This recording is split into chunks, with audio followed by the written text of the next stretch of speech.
Nós vamos dar início a mais um encontro nosso. Hoje, a terceira aula. Nosso objetivo aqui do nosso encontro é conversarmos sobre a infância de Jesus e esse período que vai do nascimento aos 30 anos, que é considerado também um período de preparação para o ministério público de Jesus. Tá?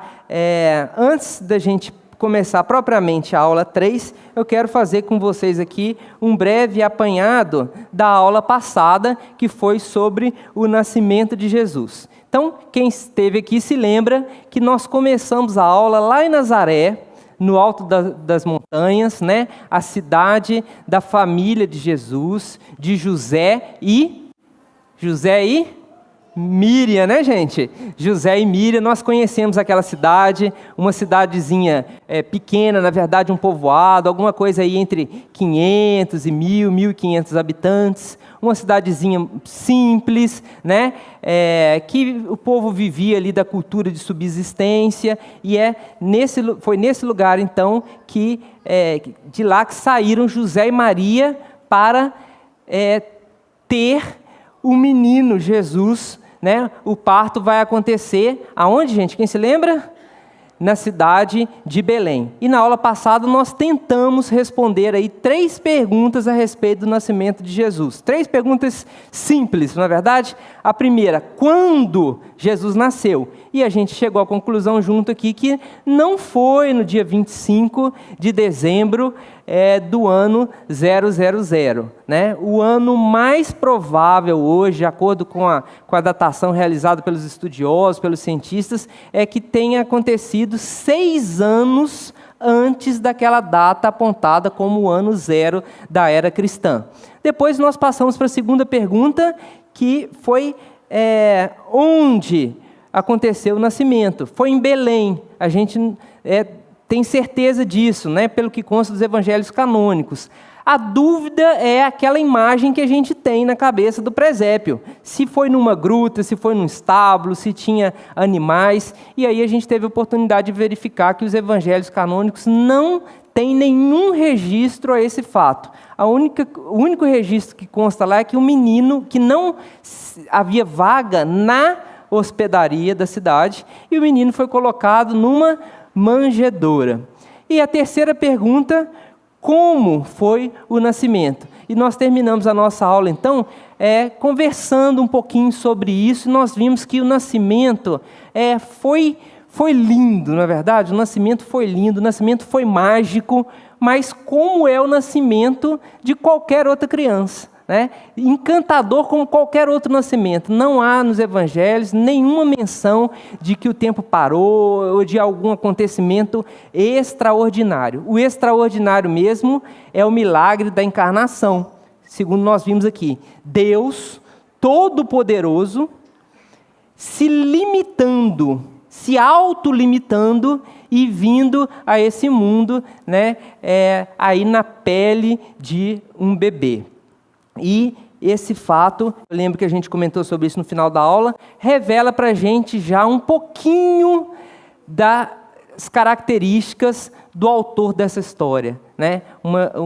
A simplicidade, o amor, né? A forma como ele escolheu para o seu filho vir ao mundo, e a gente hoje, durante a infância, durante a adolescência de Jesus, a gente vai poder entender um pouquinho mais sobre isso. E eu lembro que eu deixei para vocês o desafio também de encontrarem, no final da aula, não foi isso? De encontrarem lá nos evangelhos o lugar que fala lá que após o nascimento, o bebê Jesus, Maria e José foram visitados por 3 reis magos, né? E quem sabe até o nome deles. Alguém achou? Alguém achou? Eu prometi um carro de alguém. Foi o seu carro, Fernanda? Não, né? Alguém achou aí? Que eu estou enrascado se alguém tiver achado. Ninguém achou ou ninguém pesquisou? Acho que ninguém pesquisou, hein? Mas se alguém tiver pesquisado, qualquer que seja a versão, vai chegar à conclusão de que realmente não existe, né, o relato lá numérico. Mas nós vamos falar sobre isso. Vamos avançando aqui. Existem alguns eventos que estão normalmente associados ao nascimento de Jesus, tá? Eu fiz uma lista desses acontecimentos aqui. De alguma maneira a gente encaixa eles ali nesse episódio, no episódio relacionado ao nascimento. A visita dos magos, a anunciação aos pastores, a escolha do nome de Jesus, a fuga para o Egito, a apresentação no templo e o sacrifício de purificação. E normalmente, no imaginário cristão, esses eventos aconteceram, né, na nossa cabeça a gente elenca essa ordem aí. Não é mais ou menos isso? A gente acha que a primeira coisa que aconteceu foi a visita dos magos, depois dos pastores, mas eu vou mostrar para vocês que essa ordem não corresponde à ordem cronológica mais exata, conforme a gente pode fazer o cotejo entre os evangelhos. Principalmente nós estamos aqui no capítulo 2 de Mateus e no capítulo 2 de Lucas.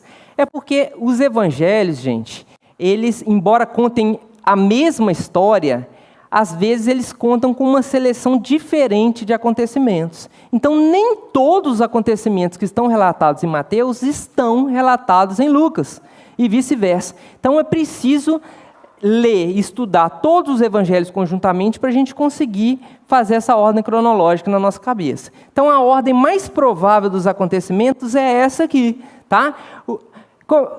O primeiro fato relacionado pós-nascimento é a anunciação aos pastores. Segundo o Evangelho de Lucas, né, naquela noite, após o nascimento, alguns pastores cuidavam do seu rebanho durante as vigílias da noite. Vocês conseguem imaginar um trabalho agitado, que é guardar ovelhas durante o silêncio da noite, noite após noite? Pensem na agitação, no tumulto, nos e-mails sem fim para você responder, nas ligações de telefone, né? Vocês conseguem imaginar esse trabalho dos pastores? Já deu até sono aqui no Clebs, né? Gente, eu imagino que deve ser uma coisa muito monótona, né? Talvez uma vez na vida, outra vez na morte, um pastor desse enfrentaria o ataque de um animal, né? E contaria isso pelos próximos 15 anos. 15 anos atrás um lobo tentou pegar uma ovelha. Fora isso, gente, silêncio da noite, nada para fazer. Então, imagina essa cena, né? Os pastores cuidando da sua ovelha, aquela rotina, aquele sono, alguns já cochilando, e de repente um anjo aparece para esses pastores. E esse anjo tem a seguinte notícia: hoje vos nasceu na cidade de Davi, que é a cidade de Belém, o Salvador, que é Cristo o Senhor. Conseguiram imaginar essa cena como aconteceu? Eu trouxe para vocês aqui algumas pinturas, né, do Renascimento, algumas formas de retratar, né? Eu falei para vocês que ao longo das aulas, conforme a gente ia ter oportunidade, a gente ia fazer aqui, né, um brevíssimo curso de História da Arte. A arte, principalmente renascentista, ela está muito relacionada à arte sacra, né? Vocês sabem, obviamente, que a igreja era a grande patrocinadora dos artistas na Idade Média, né? E eles produziam a pedido da igreja. Isso, inclusive, tinha uma função didática também. A maioria da população não sabe ler, não existe acesso à Bíblia, nenhum acesso, né? Existem pouquíssimos exemplares, e pintar os acontecimentos bíblicos era uma forma de dar conhecimento deles. Dar conhecimento ao povo sobre esses eventos, né? Então, é muito comum na época do Renascimento a gente ver muitas pinturas clássicas sobre cada um desses eventos relacionados à vida de Jesus. Muitas dessas pinturas, às vezes, ajudam a gente a construir, né, a cena, a imagem na cabeça da gente. Outras acabam atrapalhando muito, né? Essa, por exemplo, eu não imagino que tenha sido desse jeito, né? Estão vendo os pastores ali embaixo? Eles estão cuidando de vaca, né? De boi, mas será que é esse o rebanho mesmo que eles estavam cuidando lá, né? Na data do acontecimento de Jesus? E, para mim, essa cena é muito tumultuada. Tem um anjo maior ali, tem um monte de anjinhos. Vocês já viram que, fazendo parênteses aqui, que as pinturas renascentistas tem um monte sempre de anjinho, gordinho, bebezinho, né? tudo fofinho, do cabelo anelado, sempre alguns caindo. Pô, eu não entendo, pô. Queria saber qual que é a explicação, né, de onde que eles tiraram esses anjos bebês, tudo gordinho, socadinho, né? Então, essa cena, para mim, assim, não corresponde ao que está sendo descrito aqui no Evangelho, né? Vamos ver se a gente tem uma outra aí. Eu acho que essa aqui talvez não é uma pintura, né? É uma imagem que eu trouxe, mas já corresponde um pouco mais àquilo que eu imagino. Agora sim, os pastores estão ali, cuidando das ovelhas, né? Quando de repente aparece um anjo com essa mensagem. E o anjo esclarece ou dá para eles, para os pastores, uma senha, né? Como é que eles iam saber que criança é essa na cidade de Belém? Então, a senha para os pastores é o seguinte: vocês vão encontrar uma criança atada em faixas em uma manjedoura. É a respeito desse nascimento, dessa criança, que eu estou vos anunciando. Então, os anjos tiveram ainda naquela noite, segundo o relato do evangelista Lucas, uma bela apresentação angelical, um coral de anjos, né? Eles tiveram essa visão e em seguida eles procuraram então a criança e assim como havia sido dito, eles acharam o bebê ainda na manjedoura. Eu sei que às vezes esses fatos narrados nos evangelhos causam uma certa dificuldade, né, para algumas pessoas, e eu me incluo entre essas, tá bom?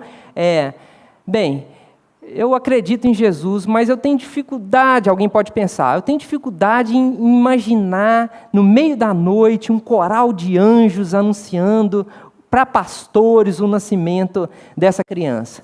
Então, se você compartilha, né, essa dificuldade comigo, eu quero te levar a fazer um raciocínio lógico a respeito dessa história e te contar uma coisa muito interessante a respeito dela. Os pastores de ovelhas, na época de Jesus, não eram pessoas bem vistas pela sociedade. No seguinte sentido, eles tinham a fama de mentirosos. O pessoal achava que eles falavam muito, contavam muitas histórias, né? Alguma coisa parecida com o que acontece hoje com os pescadores, não é verdade? O pessoal sempre fala, isso é história de pescador. Eu imagino que tinha um ditado parecido com esse, né? Isso é história de pastor de ovelhas. Inclusive, os pastores não podiam sequer serem testemunhas nos tribunais. Era vedado a eles isso por causa da fama deles de mentirosos, né? Para não incorrerem no falso testemunho. Então, olha que coisa interessante, gente. Se essa história de Jesus, do nascimento de Jesus, fosse uma invenção, né? Se posteriormente alguém, por qualquer motivo, para justificar qualquer tipo de coisa, estivesse escrevendo uma fraude, uma história falsa, eu pergunto para vocês, eles colocariam pastores como as primeiras testemunhas do nascimento de Jesus? Logo, os pastores que não serviam de testemunha, que não tinham credibilidade, eles seriam? Faz sentido isso? Não faz, né? E os pastores aparecerem aqui como testemunhas só faz sentido se de fato eles tiverem sido as primeiras testemunhas. E se os narradores aqui do Evangelho tiverem dispostos a contar a verdade, mesmo que essa verdade seja inconveniente. Vamos ajustar uma coisa entre nós aqui. Se alguém estivesse inventando essa história, gente, se eu, por exemplo, estivesse escrevendo essa história da minha cabeça, quem que seriam as primeiras testemunhas do nascimento do Messias, o Filho de Deus? Quem seria? Certamente os sacerdotes, não é verdade? Certamente as pessoas religiosas, quem sabe as autoridades civis, as autoridades políticas, quem sabe os governadores, o imperador, estes seriam as primeiras testemunhas, né? Então, o aparecimento aqui dos pastores como as primeiras testemunhas vai revelando para a gente, mais uma vez, algumas características do autor dessa história, que é Deus. Olha quem Deus escolheu para testemunhar o nascimento do filho dele. Quem você escolhe para ser os padrinhos aí de batismo, de casamento, não é? Você escolhe as pessoas que têm credibilidade, honradez, as pessoas mais bem vistas na sociedade ou o contrário? E aí você vai pensando, né, como nós somos diferentes, o nosso critério humano é diferente do critério de Deus. Muito bem, o próximo evento associado ao nascimento de uma criança, no caso, ao nascimento de Jesus, é a escolha do nome. Na nossa cultura ocidental, quando que o nome de uma criança é escolhido? Muito antes do nascimento, na verdade. Assim que a mamãe já descobre o sexo, eu acho que agora está lá pela 13ª semana, 14ª, já tem gente arriscando isso aí, né? Antigamente era na 16ª, com precisão, mas agora antecipou isso. Então, já naquele momento, a mamãe e o papai a mamãe e o papai nada, é a mamãe que escolhe. Vamos ser honestos, né, Silas? O papai não dá palpite nenhum nesse negócio aqui. Eles já escolhem o nome. Na nossa cultura ocidental, o nome de uma criança é escolhido porque é bonitinho, não é? Soa bem, olha que gostoso, né? Como é que é? Tati, olha que gostoso. Sofia, olha que nome bonito. Laura, olha que nome maravilhoso. Rafael, né? A gente escolhe assim, porque gosta do nome, ou porque conhece alguém que é legal e que tem esse nome, mas não na cultura dos judeus. O nome lá é uma coisa muito séria, mas muito mesmo. Todo nome tem significado. Todo nome é escolhido de acordo com a história daquela família, a história daquela gestação, ou a observação que os pais fazem dos primeiros dias de vida daquela criança. Então, uma criança ela pode ter o nome de sorridente ou de amarga, como é o caso do significado do nome Maria, Marta, né? E assim, Jacó, por exemplo, né, que nasceu lá tentando puxar o calcanhar do irmão, né, ganhou o nome de Jacó, que significa suplantador. Então, por isso o nome da criança é escolhido no 8º dia. E, conforme o ritual judaico, nesse dia, então, José e Maria deram para a criança o nome que o anjo já tinha dito. Lembram? Está aí, ó, o nome dado para a criança. Quem lê para mim, por favor? Ninguém, né? Então, esse aí é o nome em aramaico, Yeshua, que significa Jesus, né? Javé é salvação. Esse é o significado do nome. Falei para vocês que todo nome tem significado. Yeshua significa Javé salva, né? Javé é Deus. Deus é salvação. Esse nome, gente, Jesus, não era um nome chique da época. Não era um nome nobre. Não era alguma coisa assim como Arthur de Bragança e Orleans. Alguma coisa assim elaborada, né? Esse nome, na verdade, era um nome que está mais para um nome de plebeu mesmo. É um nome simples, tá bom? Tem um autor que chama Max Lucado, que ele fala isso de forma assim, literária, né? Ele fala que qualquer festa de casamento da época, a lista de convidados teria uns 3 ou 4 Yeshuas. Está entendendo? Um nome bem comum. O Filho de Deus, nascido numa família simples, numa cidade pobre, de uma forma e num contexto extremamente humilde, ganhou o nome de plebeu, um nome comum. E até aqui eu faço uma ressalva e um parênteses, né? Tudo envolvendo o nome de Jesus e Yeshua é muito bombástico. A gente tem que ter muito cuidado quando a ciência, os arqueologistas, descobrimos um artefato que tem um nome aqui, Yeshua. Olha, esse nome era um nome muito comum. Até por isso, o nosso Jesus, que nós estamos estudando, ele costuma vir qualificado, né? Então não é só Jesus, é Jesus Cristo, é Jesus Nazareno, né? Então, esse foi um dos motivos, pelo fato de ser um nome muito comum, que o nome de Jesus sempre foi acrescentado de alguns adjetivos ou alguns complementos. Uma outra curiosidade, que esse nome Jesus, ele é, na verdade, uma abreviação de um outro nome, ele é uma contração. Assim como nós usamos Tati, como contração de Tatiana, Fred de Frederico, Léo de Leonardo, né? Tá vendo? Eu falei, né?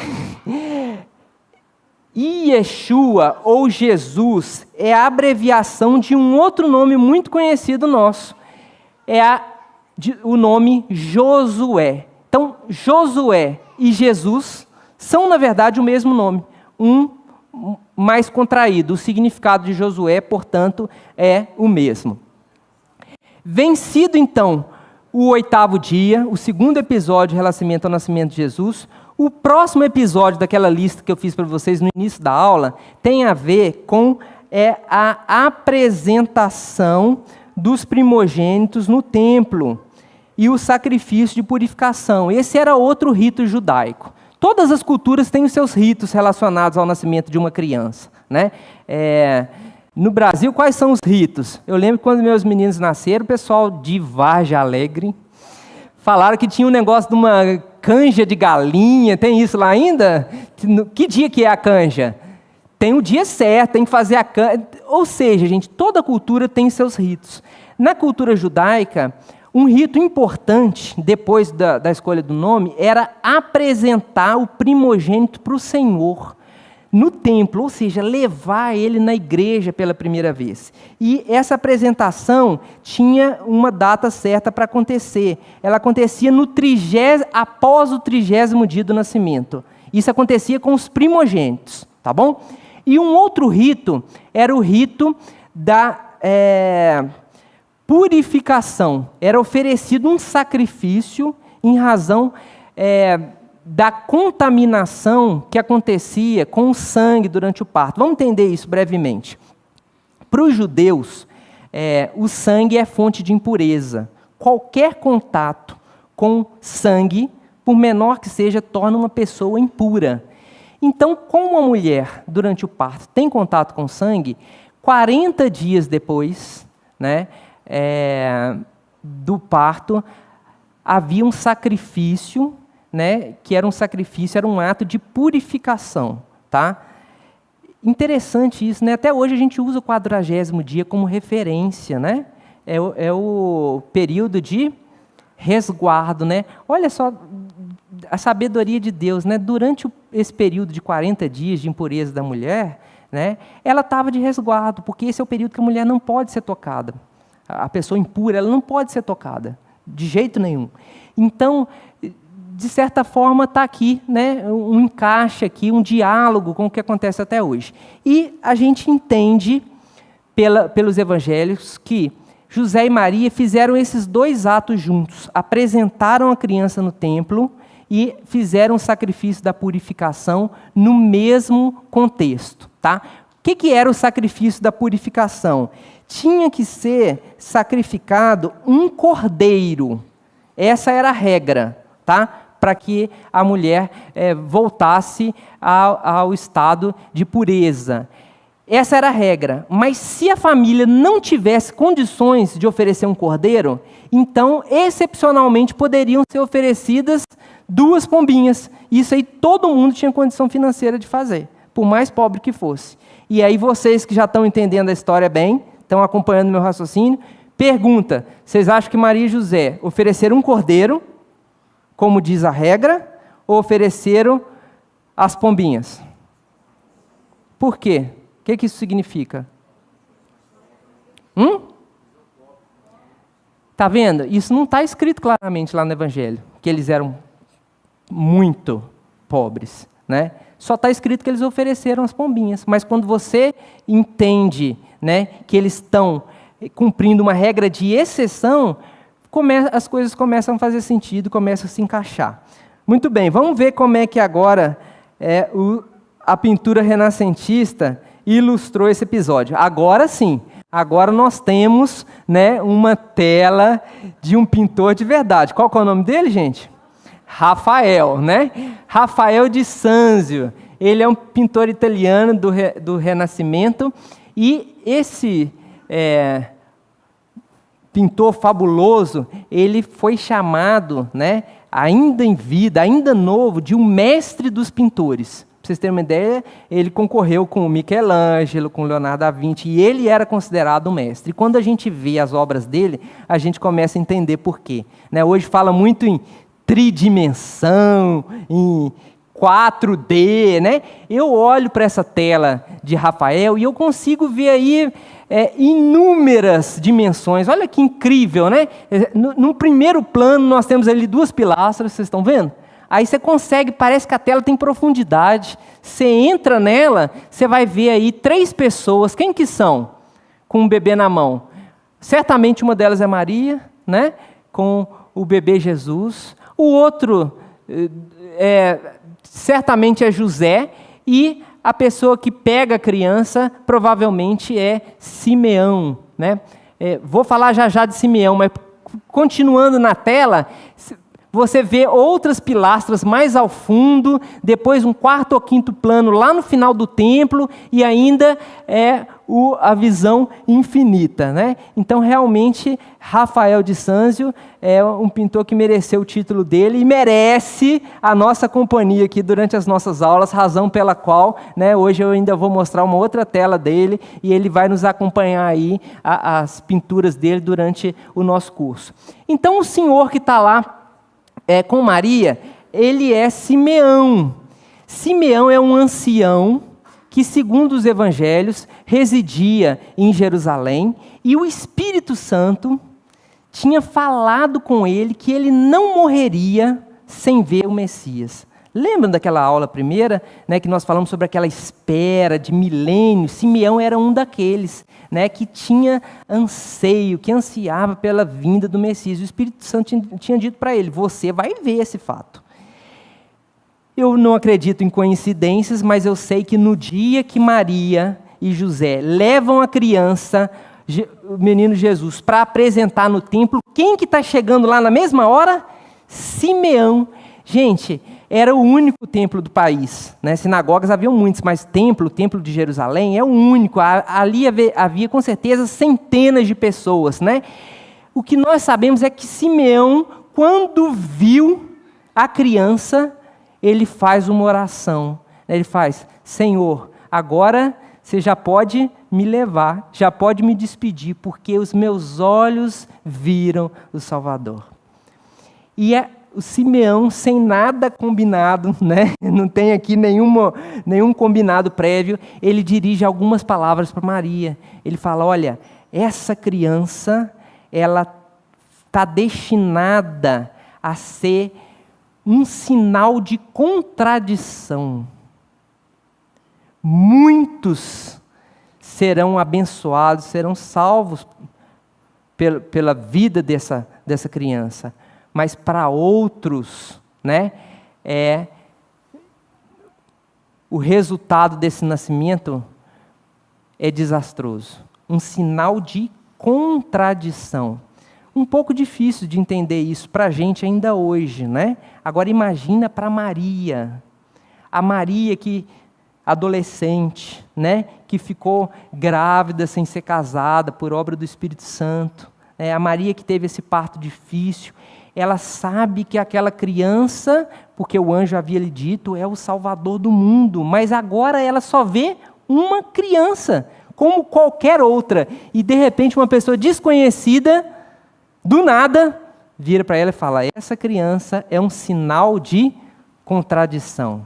Qual que é a reação de Maria? Nós vamos ver hoje que a reação de Maria é guardar no coração essas coisas. Maria não é do tipo que fala muito, Maria não é do tipo que aparece muito, Maria é do tipo que reflete. Então nós vamos ver em várias cenas hoje que Maria escuta, talvez ela não tenha total compreensão do que aquilo significa, mas ela guarda isso no coração.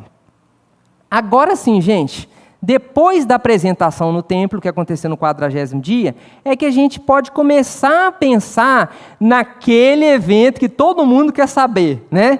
Todo mundo sempre quer saber sobre a visita dos magos. No nosso imaginário cristão, né, a gente tem isso aí, né? Tem até data, não tem? Eu acho que é 6 de janeiro, é o dia que a gente tem que desmontar a árvore de Natal, não é isso?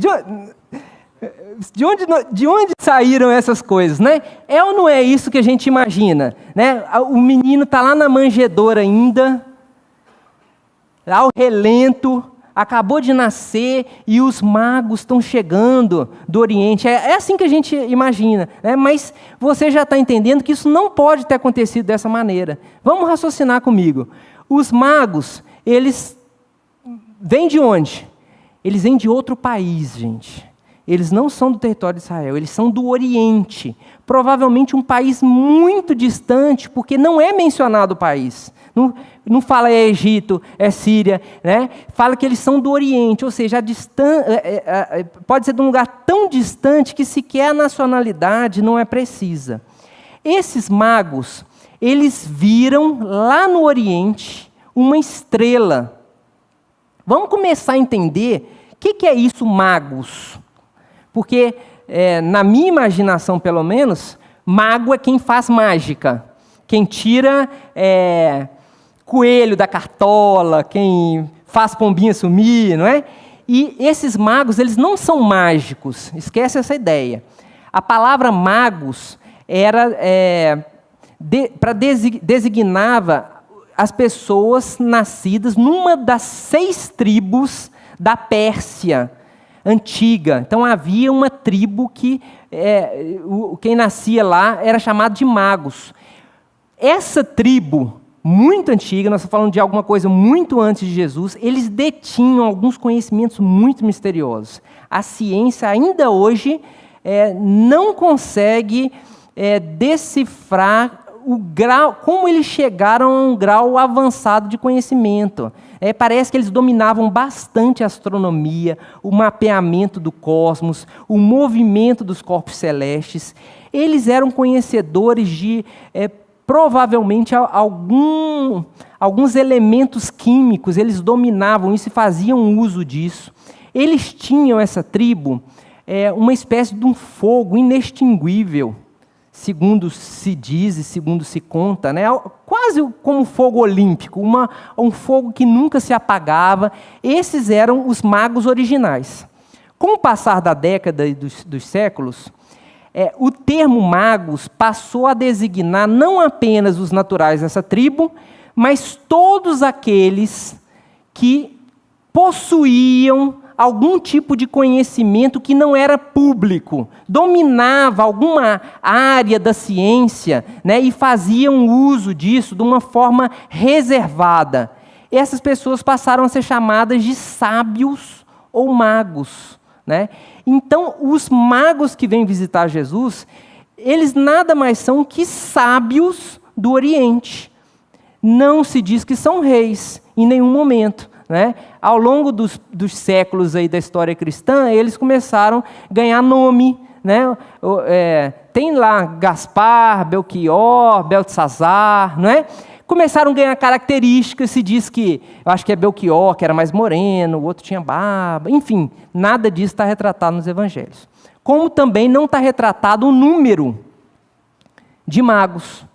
A gente acha que, eu digo assim, a maioria das pessoas diz que eram 3, né? Mas não existe esse relato na Bíblia. Aliás, parece que essa ideia dos 3 surgiu bastante tempo depois. Olha só essa imagem, é um painel de pedra, um sarcófago romano do século IV, depois de Cristo. Nesse sarcófago, os magos estão visitando o menino Jesus aí com Maria, né? Inclusive, eles estão até apontando para a estrela, estão vendo a estrela lá, né? E você vai ver aí, ó, pela cena, que não são 3, né? Obviamente eu não consigo colocar a foto toda, mas são vários, né? Os camelos continuam e os magos continuam. Outra coisa interessante é que você vê no colo de Maria, não tem um RN aí, tem um recém-nascido? Já tem um menino. Com quantos anos ele está ali, hein, gente? Não é tão garotinho não, hein? Né? Já está maiorzinho. Então, nos primeiros séculos da era cristã, não se tinha essa ideia, nem de 3 magos, nem de que eles visitaram o menino ainda na manjedoura. De onde surgiu os 3, então? Alguém tem alguma suposição? Alguém supôs aí, eu creio que acertadamente. O que os evangelhos nos dizem é que os magos trouxeram 3 presentes para Jesus: ouro, incenso e mirra. Pergunta para vocês: 5 magos podem trazer 3 presentes? Podem? 2 magos podem trazer 3 presentes? Podem? 10 magos podem trazer 3 presentes? Podem. Ainda mais que nós estamos falando de coisas incontáveis. Eles não trouxeram aí 3 bores, é assim que fala, gente? É? Eles não trouxeram 3 bores. Se tivessem trazido 3 bores, aí, né, mas eles trouxeram ouro, mirra, incenso, coisas incontáveis, né? Então, pelos presentes, a gente não pode chegar à conclusão de que eram 3. Mas voltando aqui à época que eles chegam em Jerusalém, olha aí, nos primeiros séculos parece que acreditava-se que eles chegaram quando o menino já estava maiorzinho. Vamos então reconstruir a nossa história. Os magos estão lá no Oriente, num país muito distante. Eles têm algum tipo de conhecimento de astronomia. Não me pergunta como é que é isso, eu não sei, mas eles são estudiosos do cosmos. Eles viram uma estrela diferente, chamou a atenção deles. Eles estudaram aquela estrela. Está entendendo que não foi imediato? Eles estudaram. Em qual conclusão que eles chegaram? Essa estrela anuncia o nascimento de um rei entre os judeus. E então, lá no Oriente, eles tomam uma decisão. Vamos visitar e prestar honras a esse rei que nasceu? Vamos! Vocês acham que eles saíram na hora? Viram estrelas? É uma viagem longa, uma viagem extensa, né? Eles não vão de avião para Israel. Eu não sei quantas centenas de quilômetros eles vão atravessar, mas é provável que essa viagem dure semanas ou até meses, considerando que eles estão vindo de um país muito distante. Então, além do tempo da viagem, se vocês concordam comigo, tem um tempo de preparação para essa viagem. Eles precisavam cancelar os compromissos, né? Eles precisavam ligar para o dentista e dizer que não iam poder ir na próxima segunda-feira, e tudo aquilo que vocês sabem que a gente tem que fazer antes de viajar, e quase a gente desiste de viajar. Além disso, eles precisavam preparar mantimentos, gente, para viagem longa, precisavam preparar os recursos. Então, na minha cabeça, eles demoraram algumas semanas para sair, depois do nascimento. Durante a viagem, eles gastaram algumas semanas ou alguns meses.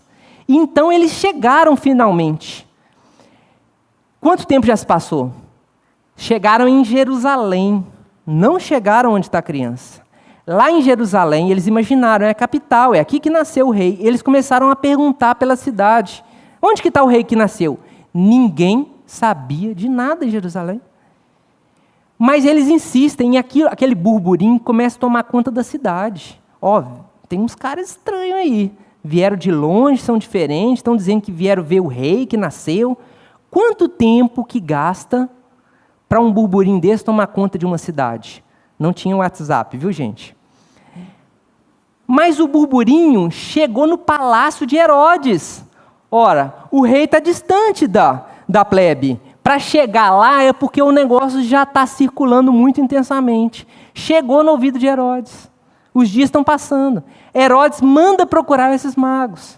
Alguém acha os magos e leva para o palácio real. Aí Herodes fala com eles. Escuta, que história é essa que nasceu um rei aí? Porque Herodes é aquele personagem que a gente já viu que morre de medo de perder o trono e acha que vão fazer a deposição dele a qualquer momento. Então ele pergunta para os magos, que história é essa? Os magos contam a história toda. E falam, nós viemos visitar. Herodes manda chamar os seus próprios sábios. Não os do Oriente, manda chamar os seus. E pergunta para eles, onde que nasceria, segundo as profecias dos judeus, onde que deveria nascer o Messias, o rei dos judeus? Aí os sábios de Herodes vão estudar e voltam com a conclusão, olha, segundo as profecias, nós estudamos as profecias aqui na aula número 1, não foi, gente? Segundo as profecias, o Messias deveria nascer na cidade de Belém. Agora Herodes chama os magos de novo e fala, olha, já sei onde nasceu, nasceu em Belém. Vão na frente, visitem o rei que nasceu. Depois vocês vêm e me contam direitinho onde que ele está, porque eu também quero adorar esse rei. Entenderam? Eu quero adorar esse rei que nasceu. Agora sim, os magos saem de Jerusalém e se dirigem para Belém. E é nesse momento, gente, é agora, que aquela estrela que apareceu para eles lá no Oriente, há meses atrás, essa estrela reaparece. Só que essa estrela agora anda, e eles acompanham essa estrela, até o momento que a estrela para. Então eles entram no local, né, que eles acham que está debaixo da estrela, e lá eles encontram Jesus, o menino, a criança, em uma casa. Ele não está na hospedaria, né, ele não está no relento, ele já é uma criança, porque se passou tempo. Vocês concordam comigo, com o raciocínio que eu estou fazendo? Quanto tempo se passou? Quanto vocês acham? Quanto tempo? 1 ano e meio. Eliseu foi logo longe, né? Quem acha que foi menos que isso? Menos que 1 ano e meio, desde que os magos saíram do Oriente? Quem dá menos? Era camelo, eu acho. Olha, talvez 1 ano e meio seja muito, mas eu acho que foi mais de 1 ano, sabe? Eu também acho que foi mais de 1 ano. E eu vou falar para vocês onde que eu encontro a dica. Lá no Evangelho de Lucas, fala que Herodes ficou com muita raiva quando os magos, depois de visitar a criança, não voltaram para dizer para ele onde a criança estava, porque os magos foram orientados, divinamente orientados, para não falar para Herodes. E aí, Herodes, então, de acordo com a data que ele tinha investigado dos magos, ele manda matar todas as crianças de quanto? 2 anos para baixo de Belém e dos arredores de Belém. Então, eu acho que Herodes chutou uma data um pouquinho mais alta para garantir. Mas se fosse meses, gente, ou semanas, teria sido de 1 ano para baixo, né? Então, eu acho aí que a data que ele apurou já fazia mais de 1 ano do nascimento da criança, ele arredondou na crueldade dele, colocou de 2 anos para baixo para resolver o mal pela raiz. Vocês acham que algum ser humano seria capaz de fazer isso, gente? Mandar matar todas as crianças de um povoado com menos de 2 anos para atingir uma? Vocês acham que Herodes seria capaz de fazer isso? Olha, esse fato, a matança das crianças, não está registrado em nenhuma fonte histórica, secular, tá? A arqueologia, a história ainda não achou, não documentou isso. Esse registro tem na Bíblia. Mas conhecendo o que Herodes foi capaz de fazer, e o que já está documentado na história, sabendo que Herodes não poupou nem seus 3 filhos, e dos 3 que ele matou, 2 ele matou por estrangulamento. Então, é muito capaz, está em Mateus, não, eu falei Lucas, desculpa. Não é difícil a gente acreditar que Herodes foi capaz de fazer essa barbárie, né? Olha aí, o Rafael, de novo, de Sânzio, está reproduzindo aí a mesma cena. Os magos visitando Maria e Jesus já um pouquinho maior. Vocês estão vendo que são vários, né? Para Rafael aqui, ó, no século XVI, não são 3, né? São vários, talvez uma dezena. Lembram da pintura de Leonardo, da aula passada, a Anunciação do Anjo para Maria, que Maria está na frente de um palácio, né, de pedra? Olha como a diferença aqui do pintor, né? Olha como Maria está já num ambiente muito mais simples, muito mais bucólico, uma casa caindo aos pedaços. Errou, porque as casas não eram feitas de tijolos, eram feitas de pedra realmente, mas pelo menos se aproxima muito mais da história. Vamos continuar. Todo mundo comigo? Os magos então visitaram a criança, levaram os presentes e José foi advertido em sonho de que deveria pegar Maria e pegar o menino e fugir dali em direção ao Egito, porque Herodes ia procurar matar as crianças. Então foi por essa providência divina que Jesus consegue escapar das mãos de Herodes, né? Eles foram para o Egito. E se você é um aluno muito atento e meio cri-cri, não tem ninguém que cri-cri não, né, gente? Tem gente cri-cri aqui? Não, né? Eu gosto de aluno cri-cri, faz aquelas perguntas assim que deixa a gente apertado, né? Se você for um aluno desse, você deve estar pensando, tem alguma coisa errada nessa história, eu peguei esse professor agora. Tem gente que vai na aula só para pegar o professor, né? Eu peguei esse professor, ele acabou de falar que o pessoal é pobre, que só tinha dois pombinhos, coitados, para oferecer. Como é que esse pessoal foge para o Egito agora, uma viagem internacional, e eles vão passar meses lá, né? Agora eu quero que você me explique. Então você que estava achando que é muito inteligente, né? Quais foram os presentes que Jesus recebeu dos magos? Ouro, mirra, incenso, né? Coisas preciosíssimas da época. Estou viajando aqui, agora é imaginação minha, tá?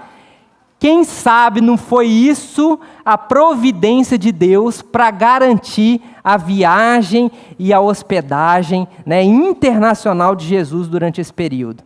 E aí nós estamos num momento assim, muito delicado, que é bom a gente fazer um parênteses na nossa aula para falar, né? Nossos irmãos ucranianos estão passando por um momento desse, que tem que fazer viagens internacionais, saírem do seu país, né, para garantirem a própria vida, a sobrevivência, né?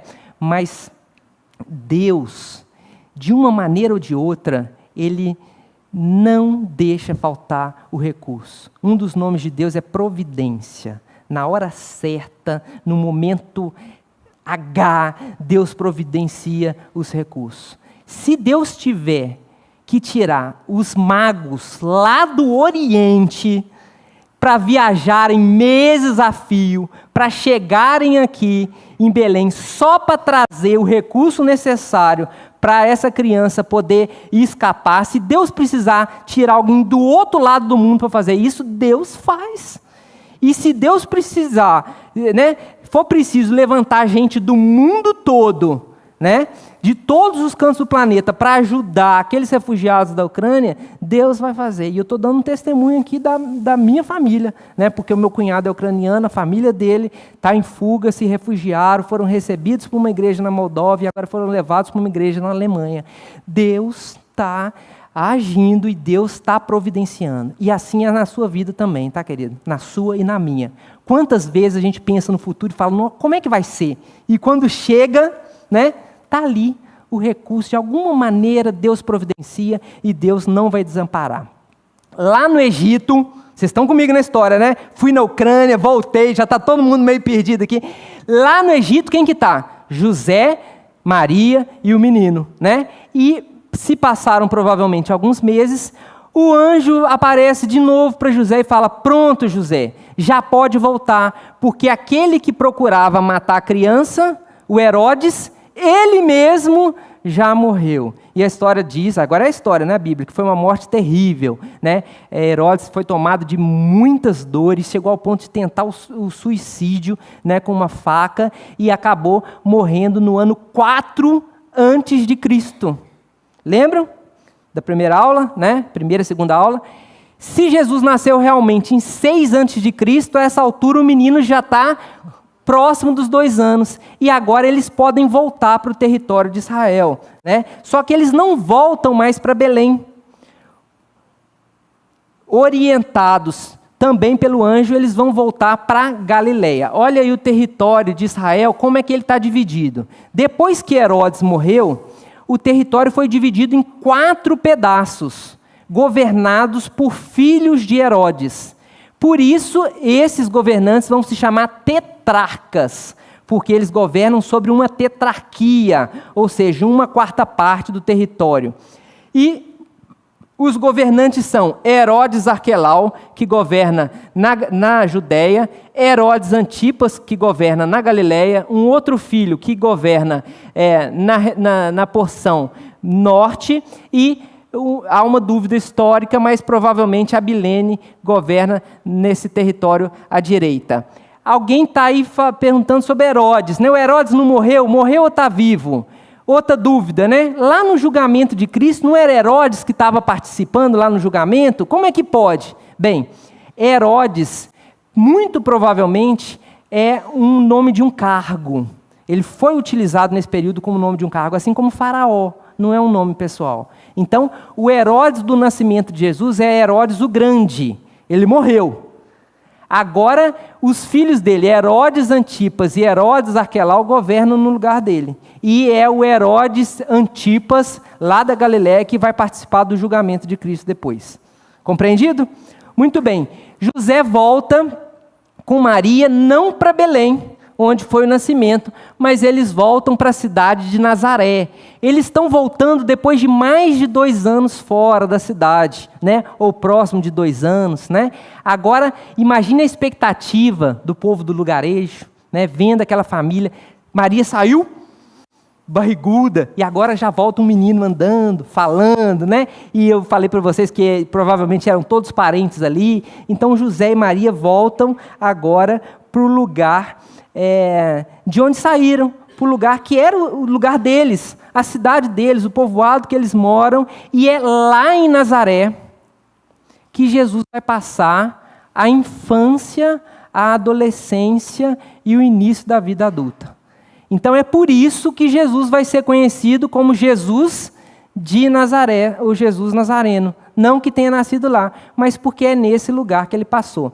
E nos próximos minutos, agora que nós temos na nossa aula, nós vamos conversar um pouco sobre como foi a infância e a adolescência de Jesus. Tá? Esse é o período mais misterioso da vida de Jesus. Que existem pouquíssimos elementos, quase nada nos evangelhos. E por conta disso, até muita imaginação. Né? As pessoas perguntam, como é que foi? O que Jesus fez durante a infância, a adolescência? Será que num estudo igual ao nosso, que a gente quer privilegiar os elementos históricos, né? Será que a gente consegue construir um quebra-cabeça aí de como é que foi a infância de Jesus? Bem, eu tenho algumas pistas, e eu vou precisar da ajuda de vocês aqui me acompanhando, para ver se a gente remonta esse período tão intrigante da vida de Jesus. Tá? Onde que estão as nossas pistas? Vamos descartar os evangelhos apócrifos, tá bom?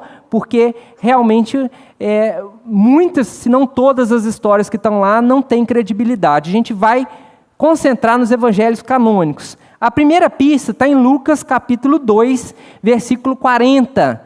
Fala que o menino, é sobre a infância, crescia e se fortalecia, enchendo-se de sabedoria, e a graça de Deus estava sobre ele. Tem como a gente tirar alguma coisa aí desse versículo sobre a infância de Jesus? Dá para a gente ter uma ideia? Primeiro, o menino crescia. Isso é normal para as crianças? Normal, não é? Pelo menos deve ser, né? Então, até aqui, nada de sobrenatural. O menino se fortalecia. É natural? As crianças se fortalecerem durante o crescimento? Então, parece que Jesus tem uma infância normal. Fala que ele se enche de sabedoria. As crianças, com o passar dos anos, vão ficando mais sábias, vão adquirindo conhecimento, vão aprendendo a lidar melhor com a vida, enchendo-se de sabedoria. Até aqui, uma infância normal.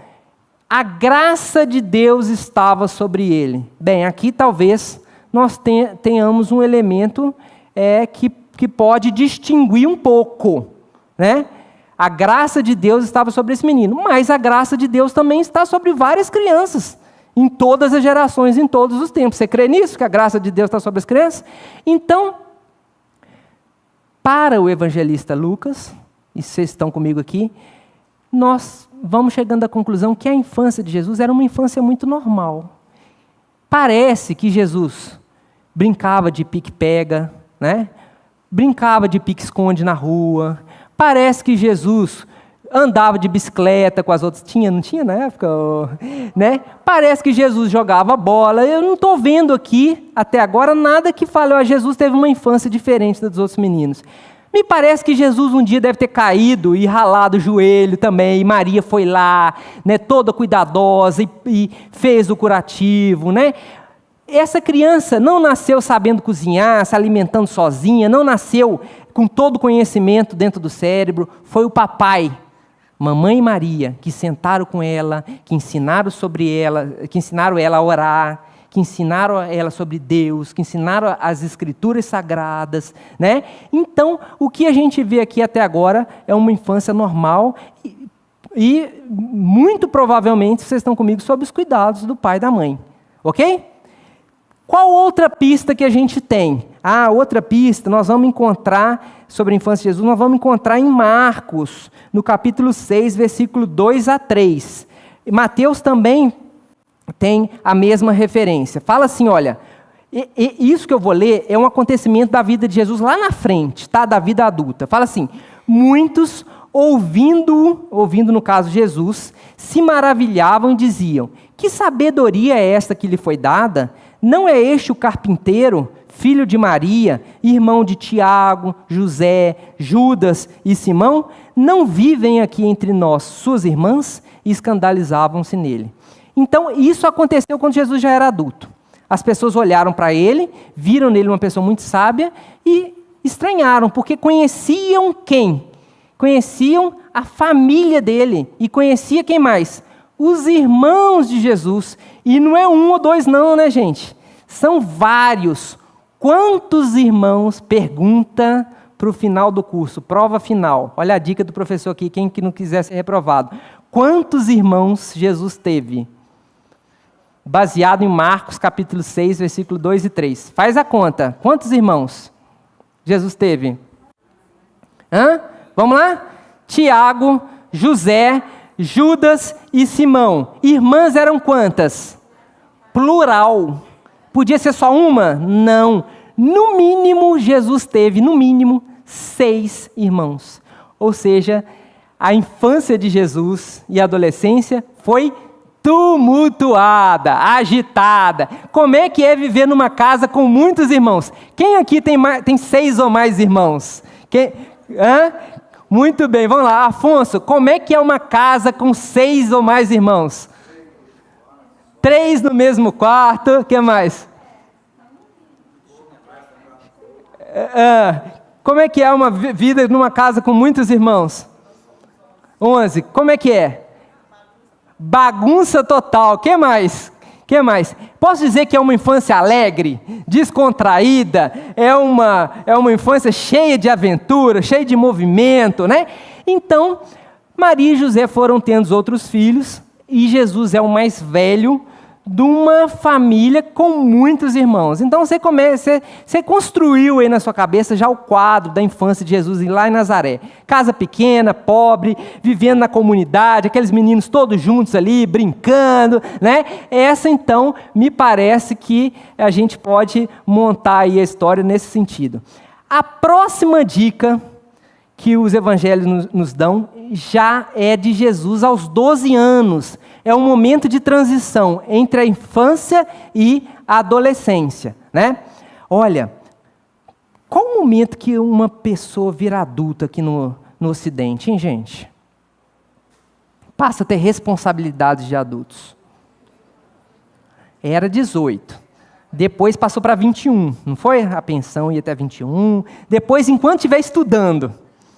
Agora, rapaz, os meninos fazem 30 anos dentro de casa e os pais desesperam e tentando colocar os meninos para fora e os meninos não viram adultos de jeito nenhum, né? Para os judeus, é exatamente aos 12 anos, né? O momento em que uma criança passa a ter responsabilidades de adultos.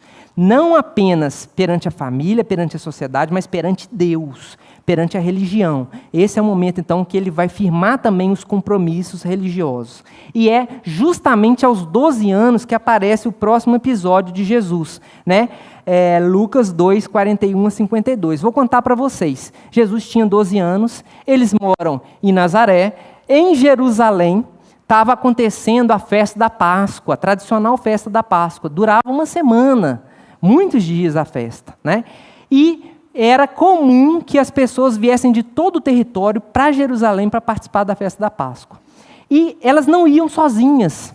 Elas iam em caravanas, até para se proteger, para se cuidar durante o percurso. Saía aquela turma toda, a família já era enorme, mas juntava ali 2, 3, 4, 5 famílias lá de Nazaré, quem sabe 50, 100 pessoas para fazer essa viagem juntos.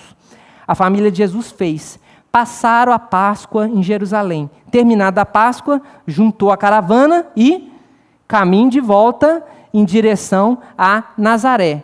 Eles já estavam um dia de viagem, ou seja, já tinham andado bastante, quando Maria procura aqui no meio da excursão, que isso é uma excursão, né, gente? Procura no meio da excursão, cadê Tiago? Está aqui? Tiago. Filho 2, José. Está aqui? Judas. Opa, peraí. 1, 2, contei errado. Não, 7, 8. Está faltando alguém. E ela conta de novo. E estava faltando. Começou a perguntar ao pessoal da excursão, né? Vocês viram Jesus? Vocês viram Jesus? Vocês viram Jesus? Ninguém tinha visto Jesus. Conclusão, depois de um dia de viagem, haviam perdido Jesus. Logo primogênito, logo com 12 anos, que era o momento onde que ele tinha que ter mais responsabilidade, assumir as suas responsabilidades. Ô, gente, vocês já perderam um filho?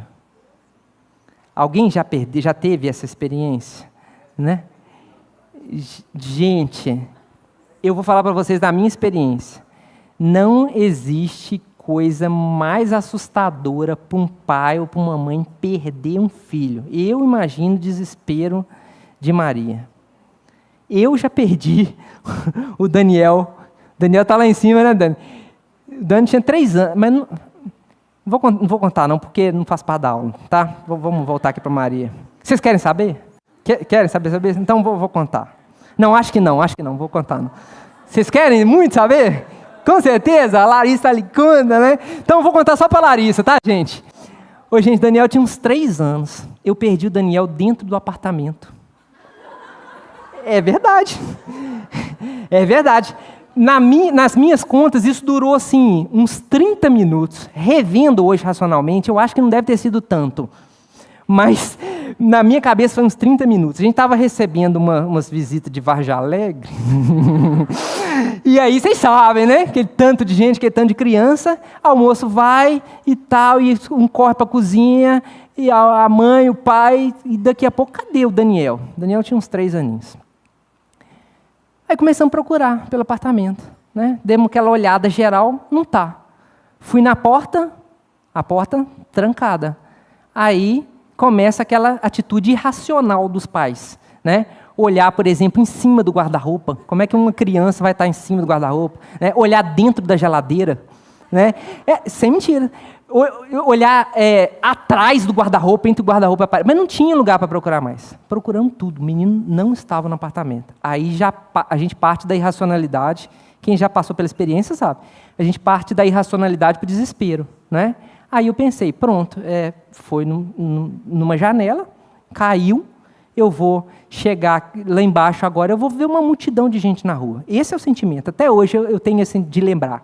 Eu desci as escadas apavorado do prédio, crente que eu ia chegar lá embaixo e ver uma multidão de gente. Eu cheguei lá embaixo, o meu alívio, a rua vazia.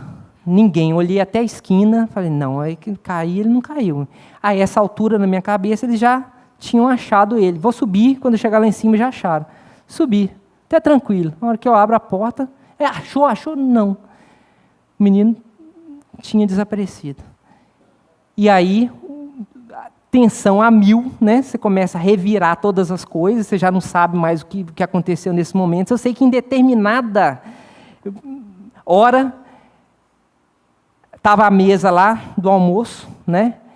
A toalha comprida, assim, e as cadeiras ainda colocadas dentro da mesa, né? Porque ainda não tinha sido serviço. E aí alguém teve a ideia, quase que louca, de puxar a toalha da mesa. E na hora que puxa a toalha da mesa, deitado nas 2 cadeirinhas debaixo da mesa, o Daniel olhando assim. De olhinho aberto assim, pra gente. Aí eu entendo Maria. Eu não sei se Maria, quando achou Jesus, se ela quis abraçar o menino, ou se ela quis... né? Daniel, eu te salvei naquele dia, viu? Só que Maria não gastou 20 ou 30 minutos para achar Jesus. Ela estava um dia de viagem quando ela deu a falta. Ela voltou um dia inteiro até Jerusalém. E só no terceiro dia, gente, imagine o coração da mãe. Gente, vocês não sabem o quanto que eu admiro Maria. Porque depois de 3 dias procurando esse menino, a Maria e José, só Maria, chegam no templo e lá, finalmente, eles encontram o garoto Jesus com 12 anos. Nada a ver, né, gente, essa pintura, né? Nada a ver. As pinturas renascentistas, parece que as pessoas estão sempre assim, de pescocinho virado, você já viu? Olha, não sei porque... Quer ver? Olha lá, olha a outra de novo. Mesmo episódio, né? Jesus entre os doutores, olha lá, pescocinho... Nesse caso aí, eu prefiro ir para o bom desenho infantil, né, porque ele retrata melhor a cena. Então é assim que eu imagino. Jesus está lá. Ele não está ensinando para os doutores, igual muita gente diz. Né? Os evangelhos falam que Jesus está discutindo, interrogando, debatendo com os doutores, como se simplesmente não se tivessem passado 3 dias. Então Maria chega agora, e Maria vai em Jesus, né? O que você está fazendo aqui, menino? Eu imagino que foi um pouquinho mais... Menino! Imagino que deve ter sido um pouquinho mais enfático. E a resposta de Jesus para Maria é de naturalidade. A resposta dele para a mãe é assim, como assim? Você não sabia que me convém estar na casa do meu pai? A tradução melhor aí, se a gente for pegar a original, seria assim... Como assim? Você ainda não entendeu que a prioridade para mim são os assuntos do meu pai? Então, esse episódio de Jesus no templo aos 12 anos é o último relato que nós temos desse período da infância e da adolescência de Jesus. Agora, o evangelista fala que Maria pega Jesus e eles retornam para Nazaré, e o menino lhe era submisso, né? E continuava crescendo, tá bom? Então, são essas as dicas que a gente tem a respeito da infância. Mas aí a gente pode fazer uma outra percepção. Esse episódio da festa da Páscoa é a última vez que aparece nos evangelhos o nome de José, pai de Jesus. A partir de agora não se fala mais nele, em nenhum episódio. Maria volta a aparecer na história, mas sozinha. Qual que é a conclusão que a gente pode chegar? Qual? A única conclusão possível, que logo depois desse episódio, do início da adolescência, né, o pai de Jesus, José, faleceu. Então, me permita acrescentar mais uma coisa aqui a esse período da vida de Jesus. Me parece que Jesus se tornou órfão de pai na adolescência. Tá? Então, se você quiser terminar de construir aqui sua imagem, agora você vai ver uma família grande, muitos filhos, um menino já adolescente, adulto, com as responsabilidades de um adulto perante a casa, mas com uma mãe viúva. Ou seja, me parece que Jesus vai assumir agora, como primogênito, porque é assim a cultura dos judeus, ele vai assumir o sustento da casa. Né? Que foi que Jesus fez exatamente dos 12 aos 18 anos? Porque esse episódio aconteceu, dos 12 aos 30 anos. Esse episódio aconteceu aos 12, e a próxima vez que Jesus aparece, ele já aparece com 30. O que Jesus fez nesse período? Tem muitas suposições, muitas teorias, né? Uma delas diz que Jesus foi para o Tibete e que lá ele aprendeu com os monges budistas durante um retiro espiritual, né, tudo que ele vai ensinar depois. Outras teorias são até assim, um pouco mais jocosas. Tem uma que eu acho interessante, que fala que Jesus era tão bom partido para casamento que todos os pais de todas as meninas, de todas as donzelas, estavam atrás dele para se casar. E aí, Jesus, não aguentando essa pressão, Jesus fugiu para a Índia e ficou lá até ser considerado velho demais para casar. E só depois disso Jesus volta aos 30 anos. Né? Então vejam como a imaginação vai longe. Né? Agora, a teoria mais séria que a gente tem que enfrentar, não sei se vocês já escutaram, fala que Jesus, dos 12 aos 30 anos, ele foi essênio. Ele participou de um grupo religioso chamado essênios. Quem eram os essênios?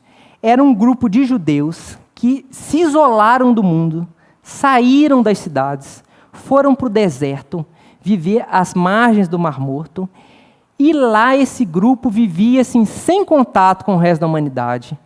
Eles comiam o que eles produziam, viviam entre eles, e o tempo que eles não estavam trabalhando pela subsistência, eles estavam estudando as Escrituras, inclusive transcrevendo. Eles eram muito bons copistas, eles copiavam os livros do Velho Testamento. Né? E os essênios, eles eram messiânicos. Por que eles foram viver isolados? Porque eles achavam que o Messias estava para chegar, mas o Messias viria só para os mais santos. No caso, eles. E por isso eles se isolaram do resto do mundo, para viver uma vida de total santidade. Então, muitos estudiosos, até gente séria, passou a supor que Jesus, que na verdade vai ter um ensino messiânico depois, vai se dizer o Messias, que ele teve origem, ou a base do ensino dele vem do grupo dos essênios. Tá?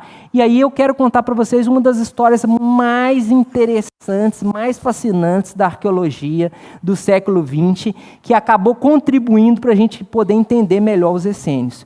Eu vou contar para vocês sobre a maior descoberta arqueológica do século XX, talvez a maior descoberta arqueológica de todos os tempos. E olha que tem Machu Picchu no meio e tantas outras. Foi encontrado nessa região que vocês estão vendo na foto aí, na imagem, né? Essa região chama Qumran, perto do Mar Morto. Em 1947, um pastor de ovelhas fez um achado que o mundo não tinha ideia da dimensão. Vocês estão vendo pela imagem aí que tem nessa região muitas formações rochosas e há diversas cavernas. Vocês estão conseguindo ver alguns buraquinhos aí? Né? Olha só. Vamos ver se o meu mouse aparece aqui. Ó. Olha aqui. Ó. Opa. Olha aqui. Ó. Tá vendo? Tudo isso aqui são cavernas. Tem vários pontos. Um pastor de ovelhas, garoto ainda, ele estava pastoreando os seus rebanhos por aí, quando um dos seus animais desapareceu. E ele começou a vagar por ali, e na expectativa de que o animal dele tivesse entrado em uma dessas grutas de difícil acesso, alto, ele pegou uma pedra e ele jogou num desses buracos, que ele não conseguia chegar, mas jogou uma pedra lá. Quando ele jogou uma pedra, isso é 1947, tá, gente? Ele escuta um barulho de quebrar. Quebrou alguma coisa lá, mas como quebrou uma coisa numa caverna, né? E então ele consegue chegar num local e ele percebe que a pedra que ele jogou quebrou um jarro de barro. E dentro desse jarro havia aí alguma coisa parecida com pergaminhos, com rolos. Ele olhou aquele negócio e imaginou que aquilo valia alguns trocados. É uma coisa antiga, mas em Israel, gente, coisa antiga, artefato arqueológico, né, brota em tudo quanto é lugar. Ele levou aquilo para a feirinha e ele vendeu aquilo muito baratinho, por poucos cobres lá. Não demorou muito. Rapidamente, aquele material caiu na mão de uma universidade de Israel.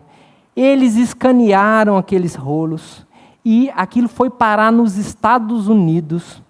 E eles fizeram alguns testes, datação de carbono, e foram averiguando, e eles perceberam que, na verdade, aqueles rolos tinham aproximadamente 2.000 anos de existência.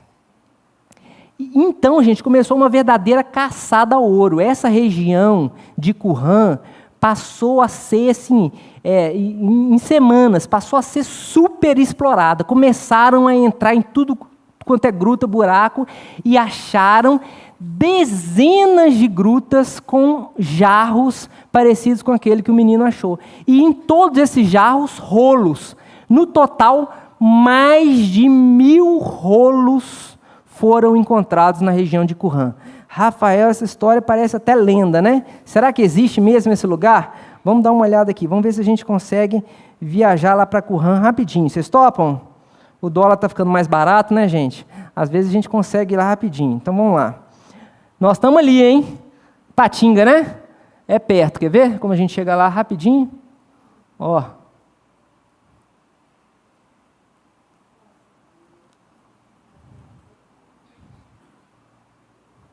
Eu já estou até vendo lá, ó. E esse aqui é o Mar Morto, um dos lugares mais interessantes do planeta também, viu, gente? E aqui, bem nas imediações do Mar Morto,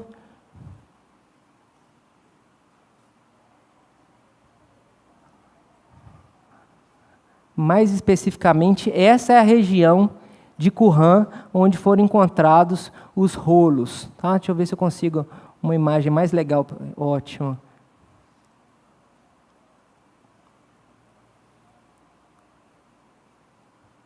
Então vamos lá. Hoje existe um centro, né? É um centro turístico que fica aqui por cima. Esse local aqui são ruínas arqueológicas das casas e dos locais que foram construídos pelos essênios. Tá? Depois de toda essa corrida, eles acharam essas ruínas e estão fazendo escavações aqui.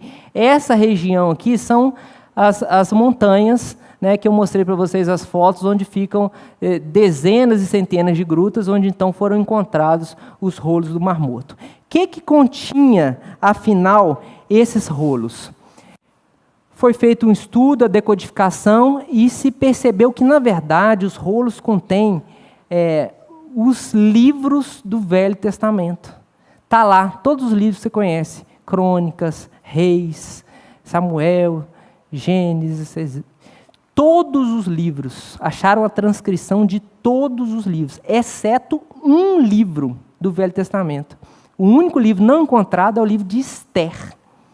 Coincidência ou não, o livro de Esther é o único livro da Bíblia que não tem a palavra Deus nenhuma vez. Deus está por trás da história, mas o nome Deus não aparece lá. Então, os pesquisadores e cientistas chegaram à conclusão de que esse material são rolos que foram copiados pelos essênios.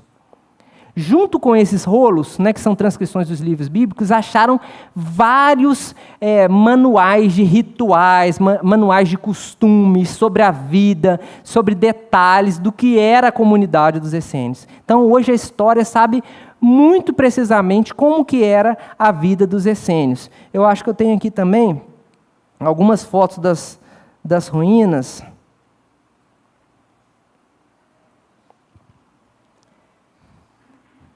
Olha só, lá nessa região que eu acabei de mostrar para vocês, isso aí são tanques de batismo. Vou falar para vocês, os essênios, eles eram muito preocupados com os rituais de purificação. E conforme se foi estudando esses rolos do Mar Morto, foi surgindo a prova, na verdade, contrária àquela teoria de que Jesus era essênio.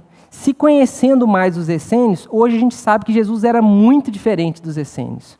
Primeiro, como que eles eram? Ritualistas. Eles tinham rito para tudo, principalmente os ritos de purificação. Eles achavam que a purificação envolvia a limpeza externa e não aquela purificação do coração. E quando a gente começa a ver Jesus, a gente percebe o contrário, que Jesus não é ritualista.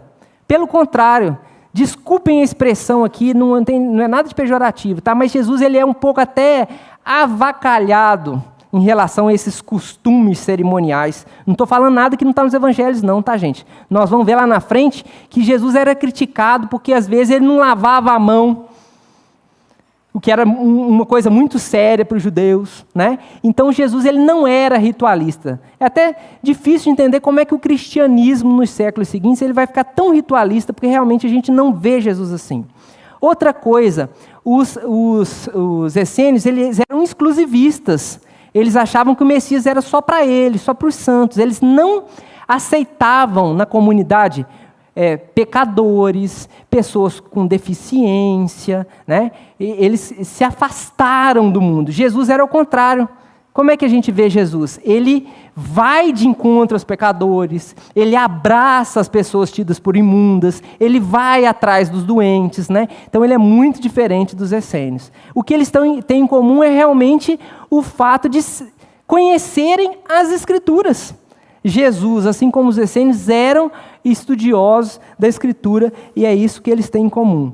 Como eu falei para vocês, isso está próximo do Mar Morto, essa comunidade dos essênios aí, tá? O Mar Morto é um dos lugares mais baixos do planeta, com um alto índice de minérios, o que faz com que seja possível você, olha a mulher lá, ficar deitado em cima da água, não afunda, nada afunda no Mar Morto, né? Não sei, alguém aqui já teve a oportunidade de conhecer lá?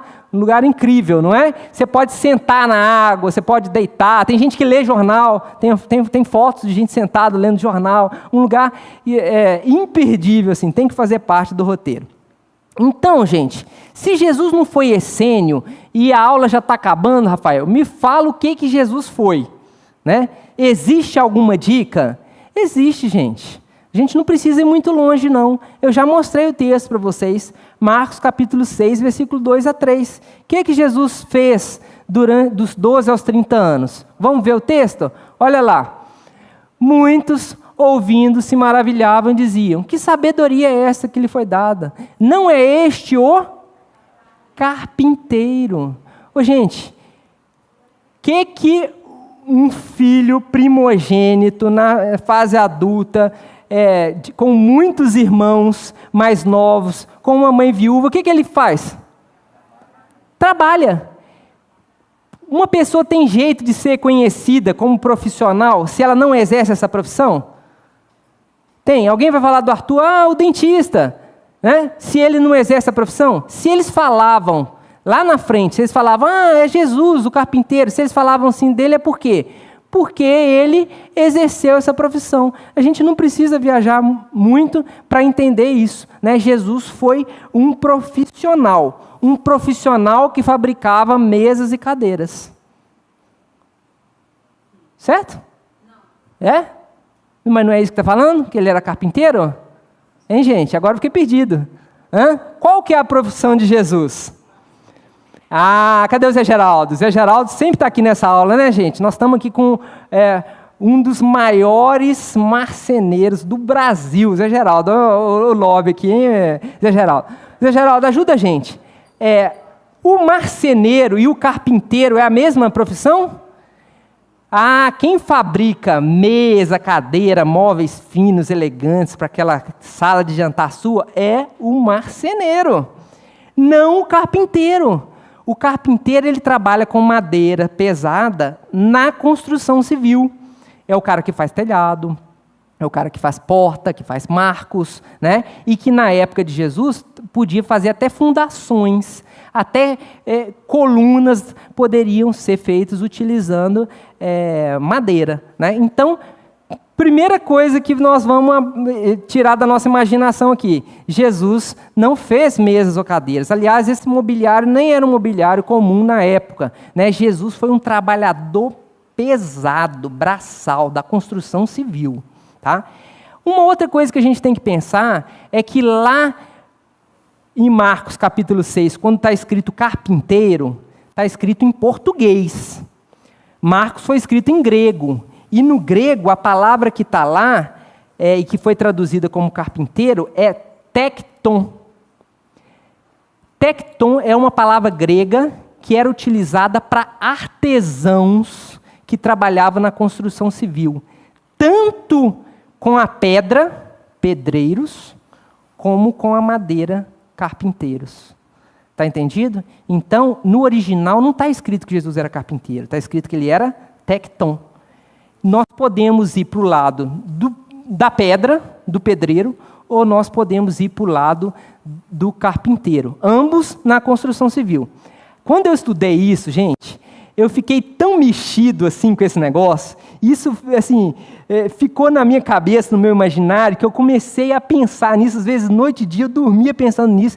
E aí, um dia, lendo, sabe aqueles livros amarelos de sebo, que ninguém edita mais? Eu achei um livro desse lá na biblioteca do meu pai, que falava sobre a arqueologia de Israel. E aí eu achei lá escrito que em Belém, quem que era de Belém? José, né? A família de Jesus. Que em Belém tinha, na época de Jesus, uma corporação de ofício de pedreiros que prestavam serviço em todo o país. Nossa, isso para mim encaixa, porque o que José, sendo de Belém, está fazendo em Nazaré? Né? Sendo que na cidade dele tem uma corporação de pedreiros. E naquela época as profissões passavam de pai para filho, era ensinado pelo pai. Então eu comecei a imaginar aqui que talvez Jesus não fosse carpinteiro exatamente, mas pedreiro. E eu continuei com aquele negócio martelando na minha cabeça e eu ficava assim, será que não tem uma dica? Se eu achasse mais uma dica aqui do que Jesus fez, eu ficaria satisfeito. E aí sabe aqueles estalos que dá assim? Um dia eu vi uma pessoa falando, e o jeito da pessoa falar, é aquele negócio de Sherlock Holmes, né? O jeito da pessoa falar mostrava o que ela era. Já viu o policial conversando, gente? Né? Como é que o policial conversa? Positivo, operante. O meliante foi encontrado. Não é verdade? É ou não é? O jeito como a gente fala acaba denotando um pouco o que a gente é. Né? O advogado tem a sua linguagem própria, o professor tem a sua linguagem própria. Né? E aí eu pensei, gente, talvez esteja aí a dica. A gente escutou tanto Jesus falar nos evangelhos, será que ele não deu uma dica do que ele era? E eu comecei a pensar se em algum momento tinha algum episódio que Jesus ligado à madeira. E eu pensei, estudei, e eu não achei nada de Jesus relacionado à madeira. Aí depois eu mudei a ideia. E para pedra, para pedreiro, será que tem alguma coisa? Um dia Jesus contou uma história, falou assim, olha, se você quiser construir uma casa, não construa sobre a areia, porque o solo é ruim. Construa sobre a rocha. Olha, Jesus entendia de construção de casa, gente. Né? Em outro momento, Jesus falou assim, eu sou a pedra angular que os construtores desprezaram, mas que veio a ser a principal base da casa. A pedra angular, quem conhece de construção aí, era uma espécie de fundamento principal. A casa começava pela pedra do ângulo.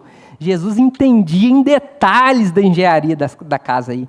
E se você for vendo, existem vários outros episódios. Né? Uma vez lá, Jesus falou, olha, destruam o templo que está sendo construído há 46 anos e em 3 dias eu reconstruirei. E o pessoal ficou tudo arregalado, achando que ele estava falando literalmente. Por que acharam que ele estava falando literalmente? Que ele era capaz de reconstruir? Porque talvez, né? E sabiam da profissão dele. E aí, para encerrar nossa aula, que meu tempo está esgotado, eu quero falar para vocês a última coisa. Jesus e seu pai viveram ali, todo esse período, até os 30 anos, na cidade de Nazaré. Está vendo ali no meu mapa?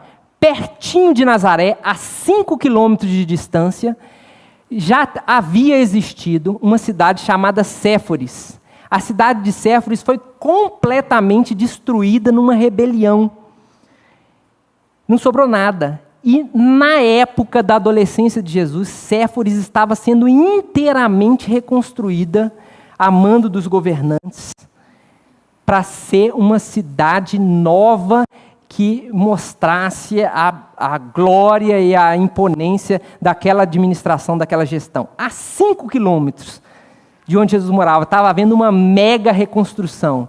E aí, cada um tire sua conclusão. Né? Para mim, Nazaré funcionava como cidade dormitório de muitos trabalhadores que trabalhavam na reconstrução ali, inclusive Rafael falando, tá, gente? José e Jesus. Vamos ver quem que eu convenci aqui para terminar a aula. Quem acha que Jesus era carpinteiro? Quem acha que Jesus era carpinteiro? Quem acha que Jesus era pedreiro? Olha, gente, acho que eu posso ser promotor de justiça. Muito bem, gente. A título, olha aí, Séforis, a reconstrução, hoje são as ruínas que existem lá, tá? Só para mostrar um pouco aí do que eu falei, um anfiteatro, ruas largas, passeio com mosaico, né? O que a gente leva dessa aula hoje? O que você leva e o que eu levo? Bem, eu levo a percepção de que durante 90% da vida de Jesus, ou seja, dos 0 aos 30 anos, ele foi um homem real, igual você e eu, um homem que teve que trabalhar duro, debaixo do sol na construção civil, é um homem que teve que sustentar a família, que teve que cuidar dos irmãos, que teve que consolar a mãe, né? Jesus foi uma pessoa que viveu exatamente os mesmos dramas que eu e você vivemos, os dramas de saúde, os dramas da vida, os dramas existenciais. Jesus foi tentado e passou por exatamente as mesmas coisas que a gente. O ministério de Jesus, tudo aquilo que a gente vai ver a partir da próxima aula, aconteceu em 3 anos. A gente acha que Jesus viveu cerca de 33 anos. Né? Dos 30 aos 33, ele fez tudo o que você conhece. Até os 30 anos, gente, ele foi como nós. Ele não usava poderes sobrenaturais, ele não fazia casas aparecerem do nada. Né? Durante 90% da vida dele, ele se identificou comigo e com você. Isso é extremamente coerente com o relato que a gente vai encontrar na Bíblia. Né? Filipenses 2,7 fala: antes Jesus a si mesmo se esvaziou, assumindo a forma de servo, tornando-se em semelhança de homens. Ou seja, o que ele fez foi exatamente o que nós fazemos, foi semelhante. E reconhecido em figura humana, a si mesmo se humilhou. Hebreus 4,15 diz: porque não temos um sacerdote que não possa compadecer-se das nossas fraquezas. Antes foi ele tentado em todas as coisas, à nossa semelhança, mas sem pecado. Em resumo, Jesus sabe exatamente o que passa no seu coração. Jesus sabe exatamente o que passa na sua mente. Sabe por quê? Porque ele passou também. Só por isso. Só por isso que ele pode se compadecer-se de nós. Como é bom descansar e ter a confiança de servir a um Jesus que conhece exatamente o que passa comigo. Ok? Vamos terminar nossa aula orando? Eu queria convidar você a fechar os seus olhos, a elevar o seu pensamento para Deus nesse momento. Senhor Jesus, muito obrigado, Pai, porque ao terminarmos essa aula, saímos aqui com essa mensagem, Deus, com essa certeza de que o Jesus que nós servimos, primeiramente, humilhou a si mesmo em forma de homem, se fez servo, Deus, e viveu tudo aquilo que a gente está vivendo. Ó Pai, o Senhor conhece aqui o que passa no coração dos meus irmãos que aqui estão, das minhas irmãs, as angústias, as dores. Pai, você sabe o que machuca cada um de nós, Pai, o Senhor sabe tudo isso, em primeiro lugar, Pai, porque o Senhor passou por tudo isso, Pai, e o Senhor nos conhece. Deus, muito obrigado por isso, no nome de Jesus que nós oramos, amém. Gente, na próxima aula nós vamos encontrar Jesus com 30 anos, tá bom? Jesus não é menino mais. Como é que ele era aos 30 anos? Hein? Como é que era a aparência dele? Vocês sabem? Se preparem, gente, na próxima aula eu vou trazer uma foto de Jesus, tá bom? Uma foto colorida, promessa, tá bom? Quarta-feira que vem. Um abraço.